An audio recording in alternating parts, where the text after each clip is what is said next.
महाकुंभ में अब तक का सबसे बड़ा रिकॉर्ड बन चुका है। करीब 15 करोड़ लोगों ने अब तक स्नान किया है, जो इतिहास का सबसे बड़ा रिकॉर्ड है। जबकि मौनी अमावस्या के मौके पर करीब 7 से 10 करोड़ श्रद्धालु महाकुंभ में स्नान करने के लिए पहुंचने वाले हैं। अपने स्तर पर प्रशासन सारे इंतजाम करने में जुटा हुआ है।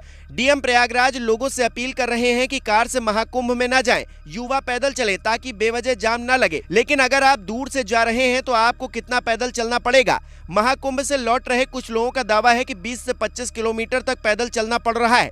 4 किलोमीटर का रास्ता तय करने में 3 से 4 घंटे का वक्त भी लग जा रहा है। ऐसे आप अगर महाकुंभ जा रहे हैं तो किन बातों का ख्याल रखें? मौनी अमावस्या पर कैसे स्नान करना है? कई किलोमीटर पैदल चलने वाले दावों की सच्चाई क्या है?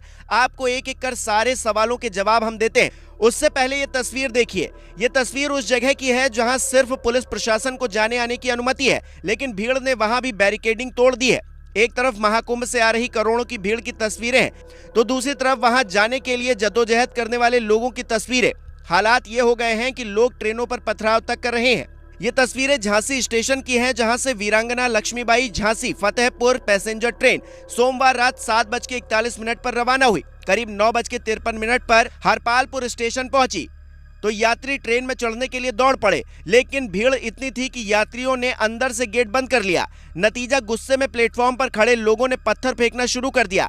किसी तरह हालात कंट्रोल हुए। दूसरी तरफ छतरपुर रेलवे स्टेशन की है, जहां रात करीब 12:45 पर इंदौर से प्रयाग जा रही doctor Ambedkar Nagar express station पर रुकी।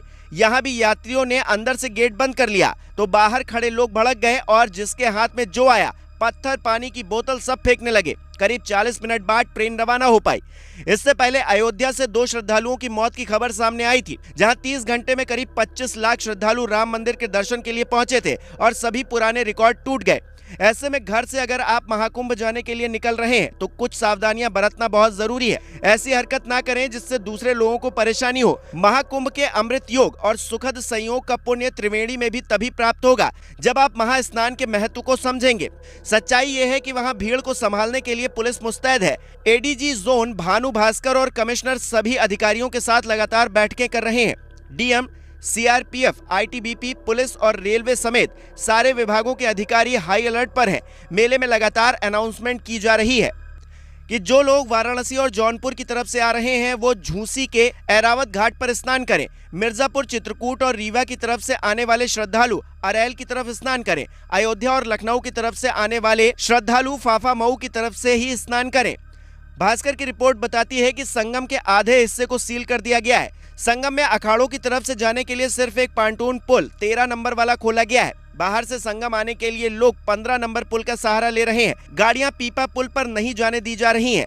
पुल की सुरक्षा में सीआरपीएफ को लगाया गया है। करीब 10 से 15 किलोमीटर तक लोगों को पैदल चलना पड़ रहा है। अगर आप सूबेदारगंज रेलवे स्टेशन पर उतरते हैं तो वहां से महाकुंभ मेले की दूरी लगभग 14 किलोमीटर है और अगर आप प्रयागराज जंक्शन उतरते हैं तो वहां से महाकुंभ मेले की दूरी लगभग 11 किलोमीटर है। जबकि प्रयागराज छिंकी स्टेशन से 10 और नैनी स्टेशन से 8 किलोमीटर दूर मेला क्षेत्र है। प्रयागराज रामबाग रेलवे स्टेशन से 9 और फाफा मऊ से करीब 18 किलोमीटर दूर मेला क्षेत्र है।